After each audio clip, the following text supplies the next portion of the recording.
Assalamualaikum warahmatullahi wabarakatuh. Halo guys, perkenalkan nama saya Laura Anissa dengan NIM 120402212770 dari kelas BKI 3D Program Studi Bimbingan Konseling Islam. Di sini saya akan menyampaikan hasil UAS saya, yaitu mata kuliah mode-mode konseling yang diampu oleh Bapak Muhammad Ilyas MA.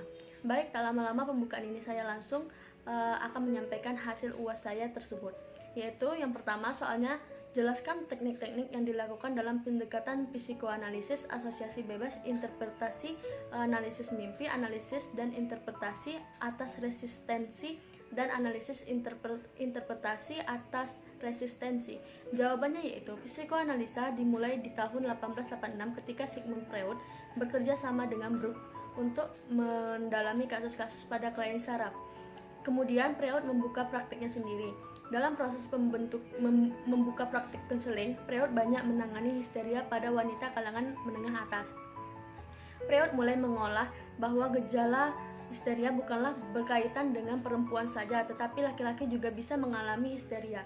Metode hipnosis yang Freud terapkan membuat klien merasa bebas berbicara dan mengekspresikan emosi yang dimiliki. Metode hipotesis berfungsi sebagai kratisis kolonial kataresis. Dalam psikoanalisa, memahami tingkah laku manusia tidak cukup hanya mengungkapkan aspek kesadaran saja, namun justru yang paling penting adalah mengungkapkan aspek ketidaksadarannya yang terhubung dengan pengalaman masa lalunya.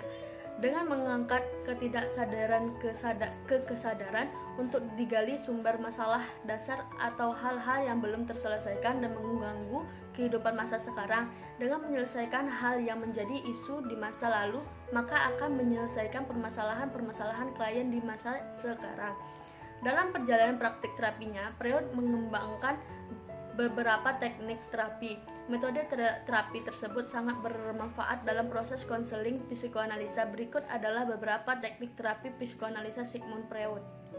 Yang pertama yaitu teknik asosiasi bebas. Metode asosiasi bebas untuk menggali informasi klien sampai ke alam tidak sadar dengan cara mulai dari ide yang disadari saat ini, menelusuri melalui serangkaian asosiasi dan mengikuti kemana ide ini pergi. Dalam teknik asosiasi bebas ada transpensi. Transpensi merupakan pengungkapan isi ketidaksadaran yang tersimpan sejak masa kanak-kanak dengan memakai terapis sebagai medianya. Transference atau transpose mengacu pada perasaan seksual atau agresif yang kuat, baik positif maupun negatif. Transverse positif, kemungkinan klien menghadirkan kembali pengalaman masa kecil mereka dalam sesi terapi psikoanalisa yang tak mengancam, sedangkan transfer negatif muncul dalam bentuk kebencian dan perasaan negatif klien yang perlu dikenali oleh terapis. Dalam transfer negatif, klien perlu dijelaskan agar mereka bisa mengatasi resistensi atau perlawanan terhadap penanganan. Resistensi merupakan segala respon tidak sadar yang digunakan oleh klien untuk menghambat kemajuan mereka sendiri selama terapi. Upaya mengendalikan resistensi bisa menjadi sinyal positif karena ia berarti terapi memulai meninggalkan ranah yang superficial. Prosedur pada teknik asosiasi bebas dilakukan setelah wawancara pendahuluan oleh terapis. Proses membangun raport dan pengungkapan informasi dari kesadaran. Kemudian klien diberi sebuah kata dan diminta oleh terapis untuk menjawab dengan kata pertama yang muncul di dalam pikiran. Peranan terapis pada teknik asosiasi bebas bersifat pasif. Terapis duduk dan mendengarkan, kadang-kadang mendorong klien dengan mengajukan pertanyaan-pertanyaan bila klien kehabisan kata-kata. Ketika dalam tahapan asosiasi bebas, terapis tidak melakukan interupsi bila klien sedang berbicara. Dengan melaporkan segala sesuatu tanpa ada disembunyikan, klien terhanyut bersama segala perasaan dan pikirannya. Untuk meminimalisasikan pengaruh gangguan dari luar, terapis perlu membuat kondusif ruangan konseling. Dalam kondisi yang paling nyaman menurut klien diminta untuk berbaring di atas dipan dalam ruangan yang tenang. Posisi terapis duduk berada di belakang klien agar tidak mengalihkan perhatian klien ketika berbicara, yaitu pada saat asosiasinya mengalir dengan jelas. 2. Analisis mimpi. Metode ini menafsirkan mimpi berdasarkan simbol-simbol yang keluar dari mimpi klien. Simbol dalam mimpi tidak bisa diterjemahkan langsung, tetapi perlu dilihat manifest konten dan latent kontennya.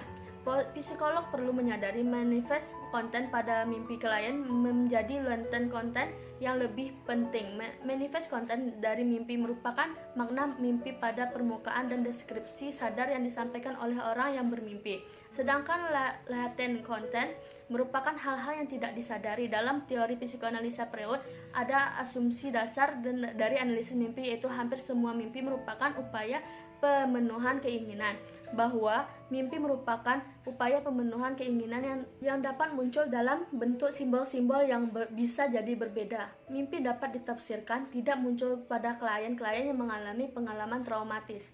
Pada orang dengan pengalaman traumatis, mimpi muncul mengikuti prinsip kumulasi repetisi dibandingkan memenuhi keinginan. Mimpi-mimpi seperti ini lazim didapati pada orang-orang yang mengalami kelainan stres pasca trauma yang berulang kali memimpikan pengalaman yang menakutkan atau traumatis.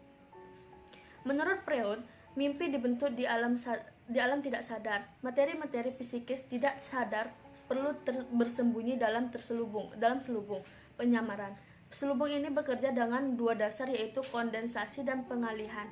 Kondensasi mengacu pada kenyataan bahwa muatan manifest mimpi tidaklah seluas muatan yang tidak laten, yang menyiarkan bahwa materi tidak sadar diringkas atau dikondensasikan sebelum muncul tingkah laku manifest. Sedangkan pengalihan berarti gambaran mimpi digantikan oleh gagasan lain yang tidak ada kaitannya. Kondensasi dan pengalihan muatan ini berlangsung menggunakan simbol gambaran-gambaran tertentu, dipresentasikan secara universal oleh figur-figur yang tampaknya tak berbahaya. 3. Interpretasi. Interpretasi yaitu mengungkapkan apa yang terkandung di balik apa yang dikatakan klien, baik dalam asosiasi bebas, mimpi, resistensi, dan transpersensi klien. Konselor menetapkan, menjelaskan, dan bahkan mengalir klien tentang makna perilaku yang termanifestkan dalam mimpi, asosiasi bebas, resistensi, dan transpersensi. Menjelaskan dan bahkan mengajar klien tentang makna perilaku yang termanifestasikan dalam mimpi, asosiasi bebas, resistensi, dan transparansi. 4. Analisis resistensi. Resistensi berarti penolakan. Analisis resistensi ditunjukkan untuk menyadarkan klien terhadap alasan-alasan terjadinya penolakannya atau resistensi. Konselor meminta perhatian klien untuk menafsirkan resistensi. 5. Analisis transferensi.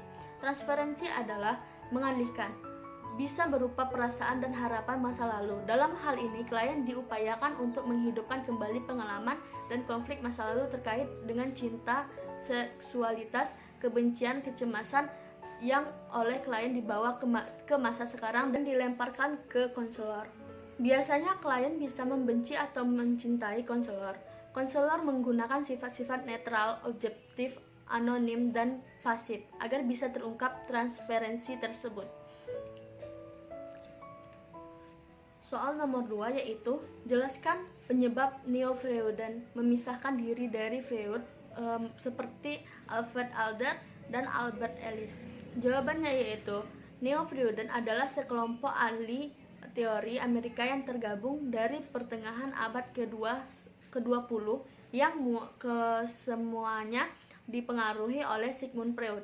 Tetapi teori-teori Freud tersebut telah diperpanjang seiring dengan arah sosial atau budaya. Mereka telah didefinisikan sebagai penulis Amerika yang mencoba untuk menyajikan kembali teori Freud dalam hal sosiologis dan untuk menghilangkan hubungan dengan biologis. Tokoh-tokoh dalam Neo-Freudian antara lain yaitu Carl Jung, Albert Adler, dan lain-lain. Banyak ahli teori kepribadian yang membuat teorinya berdasarkan pengalaman klinis dengan pasien telah mencoba dan memperkembangkan gagasan-gagasan psikoanalitik disebut neo-Freudian, karena pada umumnya mereka merupakan murid dari Freud dan dengan pengembangan teori yang mereka pahami tentang kepribadian. Yang pertama yaitu Carl Jung. Carl Jung ini seorang psikiater Swiss yang semula dipandang oleh orang sebagai pewaris dari psikoanalisis Freud, namun kemudian memisahkan diri dari Freud pada 1912. Jung tidak dapat menerima pendapat Freud bahwa libido itu sepenuhnya diwarnai kenikmatan seksual dan juga terhadap penekanan pada masa kanak-kanak. Yang kedua, alasan Alfred Adler memisahkan diri itu adalah Alfred Adler adalah seorang psikiater Austria. Dia juga seorang murid Freud yang melepaskan diri sama seperti Jung. Adler juga berpendapat bahwa penekanan faktor seksualitas adalah berlebihan. Adler menekankan pentingnya peranan lingkungan terhadap orang-orang dan berpendapat bahwa kepribadian pada dasarnya adalah kepribadian sosial dan bahwa perasaan rendah diri itu sebetulnya pusat motivasi manusia. Soal nomor 3 yaitu coba jelaskan eksperimen Pavlov tentang classical conditioning kemudian dikaitkan dengan model konseling behavior terapi. Jawabannya yaitu Ivan Petrovich Pavlov adalah seorang behavioristik terkenal dengan teori pengkondisian asosiatif, stimulus, respons, dan hal yang dikenang darinya hingga kini.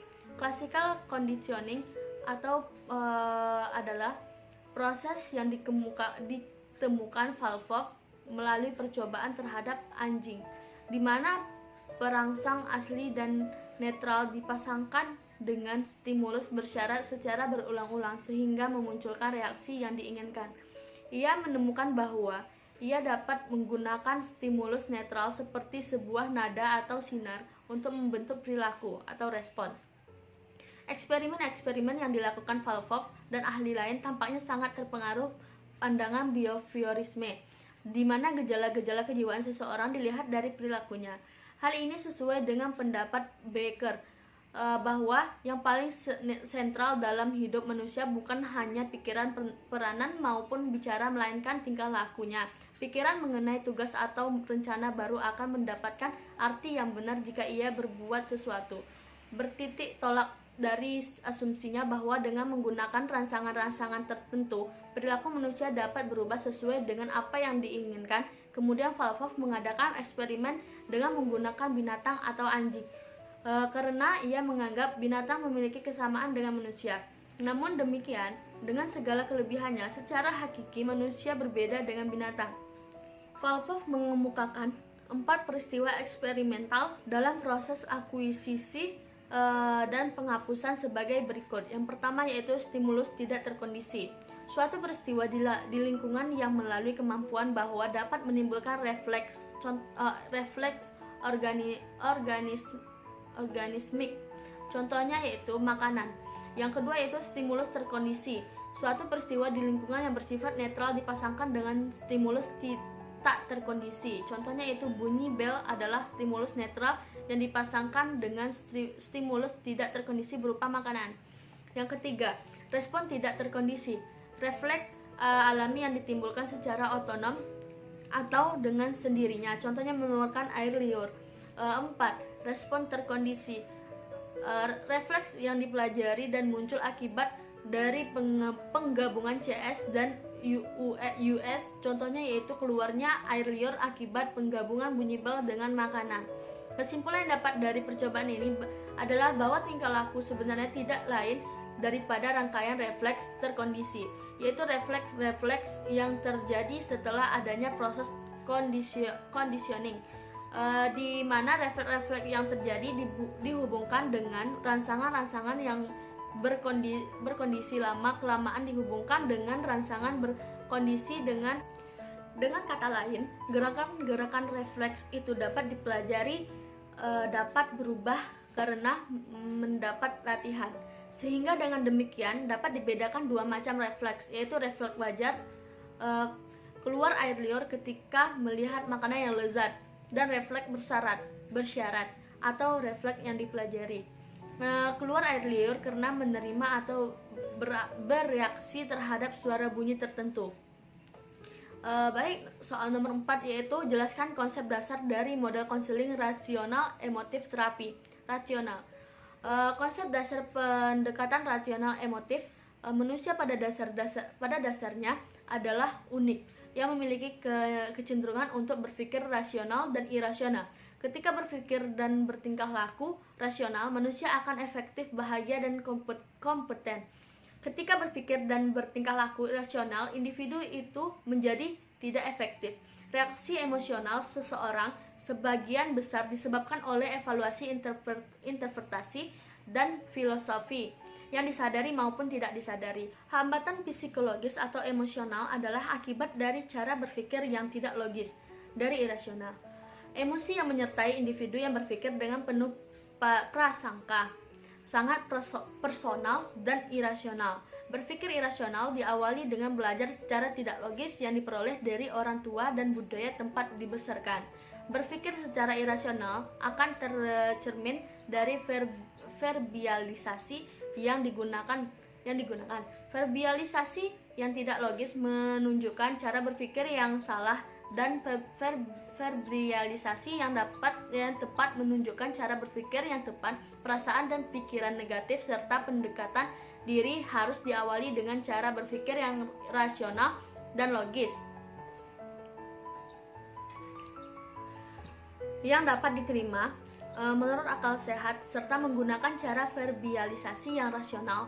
Pandangan pendekatan rasional emotif tentang kepribadian dapat dikaji dari konsep-konsep kunci teori Albert Ellis. Ada 3 pilar yang membangun tingkah laku individu, yaitu antecedent, event, belief, dan emotional consequence. Kerangka pilar ini kemudian dikenal dengan konsep atau teori ABC.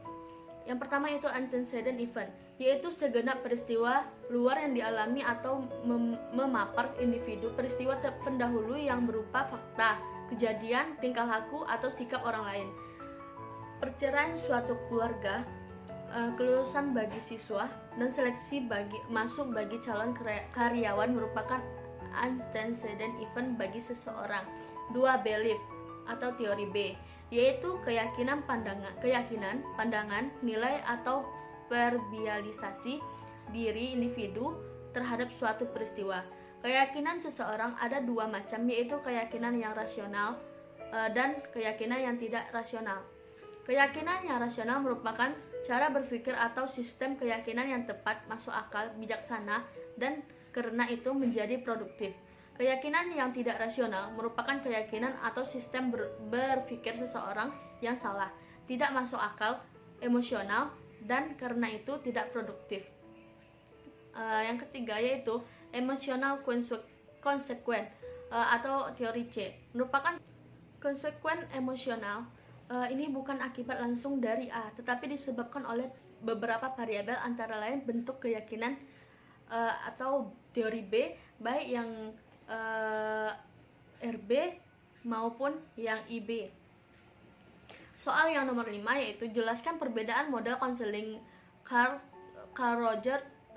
Rogers dengan model konseling trade factor yang ditinjau dari hubungan antara konselor dan klien. Jawabannya yaitu menurut Roger, konsep inti konseling berpusat pada klien adalah konsep tentang diri dan konsep menjadi diri atau pertumbuhan perwujudan diri. Inti dari konseling berpusat pada klien ini adalah tentang diri dan konsep menjadi diri atau pertumbuhan perwujudan diri. Dikatakan bahwa konsep atau struktur dipandang sebagai konfigurasi privasi yang terorganisasi tentang diri yang membawa kesadaran. Hal itu terdiri dari atas unsur-unsur persepsi terhadap karakteristik dan kecakapan seseorang, pengamatan dan konsep diri dalam hubungan dengan orang lain dan lingkungan, dan cita-cita yang dipandang mempunyai kekuatan positif dan negatif. Rogers membangun teori ini berdasarkan penelitian dan observasi langsung terhadap peristiwa-peristiwa nyata, di mana pada akhirnya ia memandang bahwa manusia pada hakikatnya adalah baik. Karena itu, teknik konseling Rogers berkisar antara lain pada cara-cara penerimaan pernyataan dan komunikasi, menghargai orang lain dan memahaminya atau memahami klien. Karena itu, dalam teknik dapat digunakan sifat-sifat konselor sebagai berikut. Yang pertama yaitu acceptance. Artinya konselor menerima klien sebagai adanya dengan segala masalah. Jadi sikap konselor adalah menerima secara netral. Yang kedua yaitu congruence. Artinya yaitu karakteristik konselor adalah terpadu, sesuai kata dengan perbuatan dan konsisten. Yang ketiga yaitu understanding.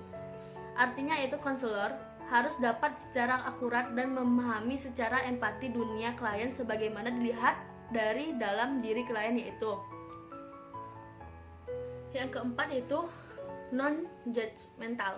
Artinya tidak memberi penilaian terhadap klien, akan tetapi konselor selalu objektif. Sedangkan model konseling trade factor, proses konseling itu berlangsung dilandasi oleh beberapa asumsi dasar tentang pola hubungan konselor dengan klien, bagaimana keterlibatan serta peranan mereka di dalamnya. Hubungan konseling trade dan faktor antara lain dilandasi oleh beberapa asumsi dasar sebagai berikut. Yang pertama itu, walaupun konseling bertujuan untuk membantu individu atau klien mencapai tingkat perkembangan yang optimal, tetapi kehidupan sosial individu dengan segala hambatan dan kekurangannya dalam mencapai tujuan tidaklah diabaikan. Yang kedua yaitu konseling bukan saja menghargai keunikan atau khas individu, tetapi juga mengakui akan adanya ketergantungan individu yang satu terhadap individu yang lain, karena individu itu akan bermakna apabila ada kaitannya dengan individu lain. 3. Konseling menganggap kesukarelaan dari individu itu menerima konseling adalah penting, tetapi keterbatasan untuk menerima konseling secara sukarela pada individu tetap dan selalu ada, karena konselor memiliki tanggung jawab untuk mendorong klien yang memerlukan dan bahkan yang dianggap perlu memperoleh konseling. 4. Konseling itu diperlukan oleh klien jika klien menghadapi suatu masalah yang tidak dapat diatasi atau tidak dipecahkan sendiri. Jadi konseling trade factor ini bersifat remedial dan juga menangani klien siswa yang mengalami keterlambatan dalam perkembangannya. 5. Hubungan konseling adalah bersifat netral terhadap norma dan nilai-nilai. Artinya konselor tidak boleh mengambil sikap tertentu terhadap norma dan nilai-nilai yang dianut klien. Walaupun demikian, hubungan konseling tidaklah terlepas dari pengaruh pola berpikir konselor. Karena ini mempunyai tujuan tertentu. Yang keenam yaitu tujuan utama dari konseling ini adalah membantu individu untuk dapat memahami dirinya secara rasional.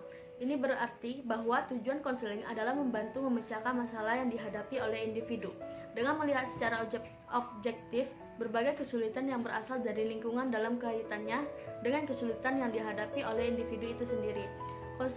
Konseling trade factor bertujuan yang pertama yaitu membantu individu mencapai perkembangan kesempurnaan berbagai aspek kehidupan manusia. Yang kedua, membantu individu dalam memperoleh kemajuan memahami dan mengelola diri dengan cara membantunya menilai kekuatan dan kelemahan diri dalam kegiatan dengan perubahan kemajuan tujuan hidup dan karir. Yang ketiga, membantu individu untuk memperbaiki kekurangan, ketidakmampuan dan keterbatasan diri serta membantu pertumbuhan dan integrasi kepribadian dan mengubah sifat subjektif dan kesalahan dalam penilaian diri dengan menggunakan metode ilmiah. Secara ringkas, tujuan konseling menurut rancangan trade factor dapat disebutkan yaitu kejelasan diri, pemahaman diri, penerimaan diri, pengarahan diri, perwujudan diri. Teknik konseling trade and factor yang pertama yaitu attending. Attending dapat dipahami sebagai usaha pembinaan untuk menghadirkan klien dalam proses konseling.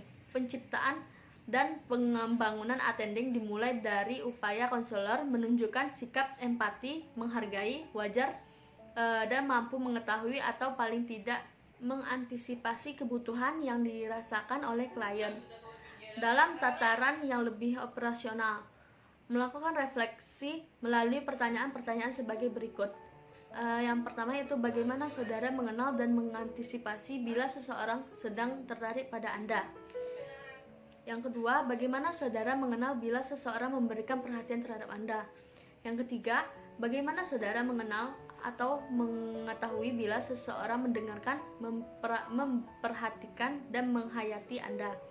Melalui jawaban terhadap pertanyaan-pertanyaan di atas, konselor dapat memulai melakukan pembinaan untuk mengajak klien memasuki proses konseling. Dalam attending, terdapat berbagai aspek yang harus diperhatikan oleh seorang konselor. Aspek-aspek attending meliputi yang pertama yaitu posisi badan. Duduk dengan badan menghadap kepada klien, tangan di atas pangkuan atau berpegangan bebas, atau kadang-kadang digunakan untuk menunjukkan gerak isyarat yang sedang dikomunikasikan secara verbal.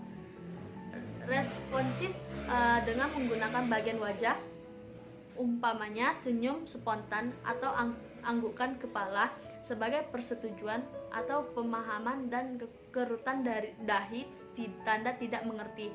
Badan tegak lurus tetapi tidak kaku. Manakala diperlu bisa condong ke arah klien untuk menunjukkan kebersamaan. Yang kedua yaitu kontak mata. Melihat klien terutama pada waktu berbicara, menggunakan pandangan spontan yang menunjukkan ekspresi minat dan keinginan untuk mendengarkan dan merespon. Yang ketiga, mendengarkan memelihara perhatian penuh terpusat pada klien. Mendengarkan apapun yang dikatakan klien, mendengarkan keseluruhan pribadi klien, memahami keseluruhan pesannya. 2. Mengundang pembicaraan terbuka. Ajakan terbuka untuk berbicara memberi kesempatan klien agar mengeksplorasi dirinya sendiri dengan dukungan pewawancara. Pertanyaan terbuka memberi peluang klien untuk mengemukakan ide, perasaan, dan arahannya dalam wawancara. Responnya terhadap pertanyaan terbuka ialah untuk menunjukkan kesadarannya bahwa dia diminta untuk menceritakan, menjabarkan apa yang telah dikatakan. Berikut adalah beberapa contoh pertanyaan terbuka yang dapat diberikan kepada konseli, antara lain yaitu yang pertama, untuk membantu melalui wawancara. Apa yang akan Anda bicarakan hari ini? Membantu klien menguraikan masalahnya. Cobalah Anda menceritakan lebih banyak lagi tentang hal itu. Yang kedua, membantu memunculkan contoh-contoh perilaku khusus. Bagaimana perasaan Anda selanjutnya pada waktu itu? Selama proses konseling, konselor tidak boleh memberikan pertanyaan yang menyusahkan konseli. Pertanyaan yang tidak disarankan antara lain yaitu pemakaian pertanyaan tertutup yang terlalu sering, pengajuan pertanyaan lebih dari satu pada waktu yang bersamaan. Dapatkah Anda menceritakan lebih banyak lagi tentang hal itu? Contohnya yaitu pengajuan pertanyaan. Mengapa Anda tidak bergaul dengan baik? Memasukkan jawaban dalam pertanyaan, umpamanya, Anda sebenarnya belum mengerti hal itu pada saat Anda mengatakan Anda ayahnya bukan. 3. Refleksi perasaan. Refleksi perasaan merupakan keterampilan konselor untuk merespon keadaan perasaan klien terhadap situasi yang sedang dihadapi. Tindakan tersebut akan mendorong dan merangsang klien untuk mengemukakan segala sesuatu yang berhubungan dengan masalah yang sedang dihadapinya. Jadi, esensi keterampilan ini adalah untuk mendorong dan merangsang klien agar dapat mengekspresikan bagaimana perasaan tentang situasi yang sedang dialaminya. Aspek-aspek refleksi perasaan yang pertama itu mengamati perilaku klien, mendengarkan dengan baik, menghayati pesan yang dikomunikasikan klien, mengenali perasaan-perasaan yang dikomunikasikan klien, menyimpulkan perasaan yang sedang dialami, menyelesaikan kata-kata yang tepat untuk melukiskan perasaan klien. Keempat, meringkas. Meringkas adalah sesuatu proses untuk memadu berbagai ide dan perasaan dalam satu pernyataan pada akhir suatu unit wawancara konseling. Meringkas upaya merekap, memadatkan, mengkristalisasikan esensi yang telah dikatakan klien. Dengan menggunakan ringkasan secara periodik, konselor dapat memeriksa kecermatan dalam mendengarkan. Ringkasan juga membantu untuk mengakhiri wawancara dengan suatu catatan yang wajar dan dapat menjadi panduan wawancara pada umumnya. Meringkas, yang pertama adakan refleksi, yang kedua gabungkan perasaan dan ide kunci ke dalam pernyataan-pernyataan yang pengertian dasarnya luas. Yang ketiga, jangan tambahkan ide-ide baru dalam ringkasan. Yang keempat, pertimbangkan kalau sekiranya dapat membantu kalau menyatakan ringkasan atau mengajak klien untuk membuat ringkasan. Yang soal nomor 6 yaitu jelaskan teknik-teknik yang digunakan dalam model konseling Gestalt. Teknik dalam pendekatan Gestalt dalam ringkasan Gudantio. Prinsip kerja teknik konseling Gestalt yaitu pertama, penekanan tanggung jawab klien. Konselor bersedia membantu klien tetapi tidak akan bisa mengubah klien. Konselor menekankan agar klien mengambil tanggung jawab atas tingkah lakunya. Yang kedua yaitu orientasi sekarang dan saat ini. Konselor tidak membangun kembali atau mengulang masa lalu atau motif tidak sadar, tetapi memfokuskan keadaan sekarang. Masa lalu hanya dalam kaitannya dengan keadaan sekarang. Yang ketiga, orientasi kesadaran. Konselor meningkatkan kesadaran klien tentang diri sendiri dan masalah-masalahnya. Dalam buku Gerald Corey tahun 1995, teknik-teknik yang biasa dipakai yaitu yang pertama, permainan dialog. Teknik ini dilakukan dengan cara klien dikondisikan untuk mendialogkan dua kecenderungan yang saling bertentangan, yaitu kecenderungan top dog dan underdog. Di sini ada permainan kursi kosong, yaitu klien diharapkan bermain dialog dengan memerankan top dog maupun underdog, sehingga klien dapat merasakan keduanya dan dapat melihat sudut pandang dari keduanya. Yang kedua, teknik pembalikan. Teori yang melandasi teknik pembalikan adalah teori bahwa klien terjun ke dalam sesuatu yang ditakuti karena dianggap bisa menimbulkan kecemasan dan menjalin hubungan dengan bagian-bagian diri yang telah ditekan atau diingkarinya. Gejala-gejala dan tingkah laku sering mempresentasikan pembalikan dari dorongan-dorongan yang mendasari. Jadi konselor bisa meminta klien memainkan peran yang bertentangan dengan perasaan-perasaan yang dikeluhkannya atau pembalikan dari kepribadiannya. Yang ketiga, bermain proyeksi. Memantulkan pada orang yang lain perasaan-perasaan yang di dirinya sendiri tidak mau melihat atau menerimanya. Yang keempat, tetap dengan perasaan. Teknik ini bisa digunakan pada saat klien menunjukkan pada perasaan atau suasana hati yang tidak menyenangkan yang ia sangat ingin menghindari. Terapi mendesak klien untuk tetap menahan perasaan yang ingin hindari itu. Soal yang ketujuh, jelaskan 3 aspek atau 3 dimensi yang saling berkaitan dengan membentuk sifat manusia jika ditinjau dari model konseling logoterapi. Jawabannya itu, ketiga konsep ini juga menjadi dasar dari filosofi logoterapi. Ini adalah dasar dari semua pengajaran, teori, dan penerapan. Adapun dasar-dasar sebagai berikut. Yang pertama yaitu kebebasan berkehendak. Kebebasan berkehendak, manusia tidak bebas dalam segala aspek, tetapi di sini bebas manusia adalah dapat dengan bebas menentukan sikapnya secara bebas. Apakah dia ingin menjadi orang baik atau orang jahat? Hanya orang tersebut yang dapat memilih kebebasannya. Menurut salah satu kehormatan manusia, the self-determining being, keberadaan yang menentukan sendiri, yang berarti bahwa manusia berada dalam batas-batas yang memiliki kebebasan untuk mengubah kondisi hidup untuk mencapai hidup yang berkualitas.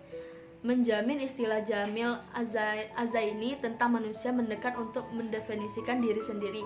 Beliau mengatakan bahwa manusia dalam dua lingkaran. Lingkaran pertama adalah yang bisa dikuasai dan lingkaran kedua adalah yang tidak bisa dikuasai. Kebebasan berkehendak termasuk dalam lingkaran kedua. Manusia yang menentukan kemana kaki mereka akan melangkah atau pilih makanan untuk dimakan. Penting untuk dicatat bahwa dalam hal kebebasan ini harus disertai dengan memiliki rasa tanggung jawab agar tidak berkembang ke arah sembarangan. Yang kedua yaitu hasrat untuk hidup bermakna. Menyimpang dari kritikan terhadap dua aliran psikologi yaitu psikoanalisis dan individual. Logoterapi berbeda dari prinsip-prinsip psikoanalisis dan psikologi individu. Psikoanalisis yang memahami, memiliki, yang artinya keinginan untuk berkuasa. Tetapi logoterapi mengatakan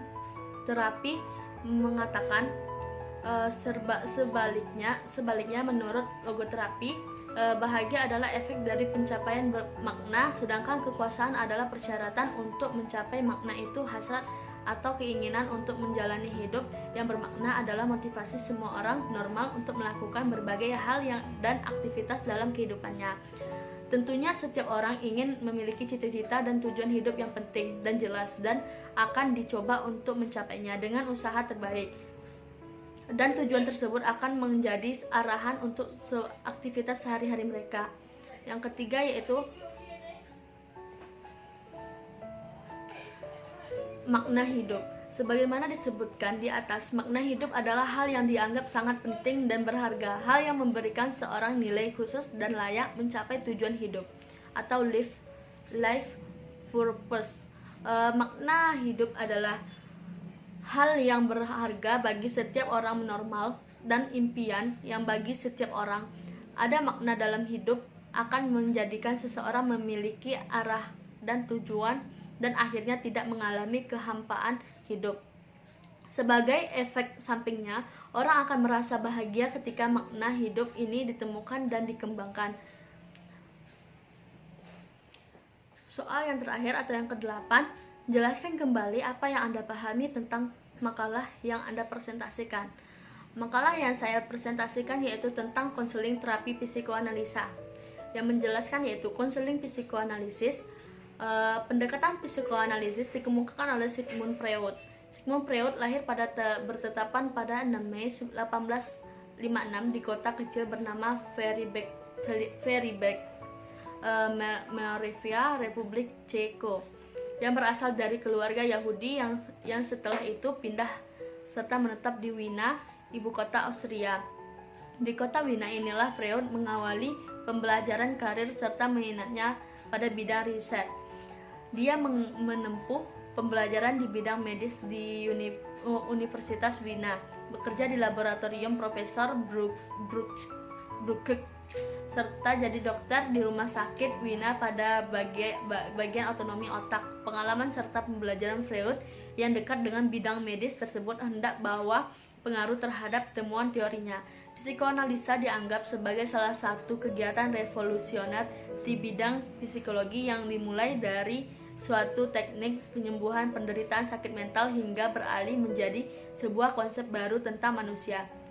Teori pokok psikoanalisa menyatakan bahwa tingkah laku manusia sebagai dasar besar ditentukan oleh konsep tidak sadar, sehingga Freud dijuluki sebagai bapak penjelajah dan pembuat peta ketidaksadaran manusia. 5 karyanya yaitu, salah satunya yaitu The Interpretation of Dreams. Psikoanalisis menurut definisi modern memiliki beberapa pengertian. Salah satunya yaitu psikoanalisis adalah pengetahuan psikologi yang mengedepankan pada dinamika faktor-faktor psikis yang menentukan perilaku manusia serta pentingnya pengalaman masa kanak-kanak dalam membentuk kepribadian masa depan. Tujuan konseling psikoanalisa ini tujuannya yaitu membentuk kembali struktur karakter individu dengan membantu yang tidak sadar menjadi sadar dalam diri klien. Teknik konseling, teknik pengobatan psikoanalisis ini yang digunakan untuk meningkatkan pemahaman untuk memperoleh pengetahuan intelektual ke dalam sikap klien serta menguasai arti tanda-tanda yang terlihat. Terdapat 5 metode dasar dalam pengobatan psikoanalisis ini. Yang pertama yaitu asosiasi bebas. Metode ini yang memberikan kebebasan kepada klien untuk berkata apa saja seperti perasaan, pemikiran, dan renungan yang terdapat dalam benak klien tanpa memandang baik buruknya ataupun logis tidaknya, sehingga klien bisa terbuka dan mengatakan apa yang terdapat dalam pikirannya. Yang kedua yaitu interpretasi atau pengertian. Interpretasi merupakan prosedur dasar yang digunakan dalam analisis asosiasi leluasa, analisis mimpi, analisis resistensi, serta analisis transpensi. Yang ketiga yaitu analisis mimpi. Dalam analisis mimpi ini, mimpi ditatap selaku jalur utama mengarah ke alam tidak siuman atau tidak sadar. Sebab mimpi pula dimaksud selaku pemuasan yang melambangkan dari keinginan-keinginan serta sebagian besar isinya mencerminkan pengalaman-pengalaman masa anak-anak dini. Di analisis mimpi tersebut, konselor bisa menguasai konflik yang dialami oleh klien. Metode ini mengemukakan hal-hal yang tidak sadar serta diberikan peluang kepada klien yang akan terpecahkan masalahnya. Yang keempat, analisis resistensi merupakan suatu melawan langsung pengobatan serta menghindari klien mengemukakan bahan yang tidak disadari. Freud memandang resistensi selaku suatu dinamika yang tidak disadari yang mendesak seseorang berbuat mempertahankan terhadap kecemasan. Perihal ini hendak mencuat apabila orang yang menjadi siuman terhadap dorongan serta perasaan yang tertekan. Yang kelima yaitu analisis transferensi. Bagi Freud, setelah penderita mengenali makna sebetulnya dari ikatan transferensi dengan konselor, penderita hendak mendapatkan uraian atas pengalaman-pengalaman serta perasaan masa lalunya dan menghubungkan pengalaman-pengalaman serta perasaan masa lalu tersebut dengan kesulitan-kesulitan yang dialaminya saat ini. Baik, hanya itu jawaban dari saya. Jika bila ada kesalahan pengucapan kata, saya mohon maaf karena kebenaran datang hanya dari Allah Subhanahu wa taala dan kesalahan datang dari diri saya sendiri. Ambillah kebenarannya dan buanglah yang tidak baiknya. Saya tutup dengan wabillahi taufiq wa hidayah. Wassalamualaikum warahmatullahi wabarakatuh. Hai guys.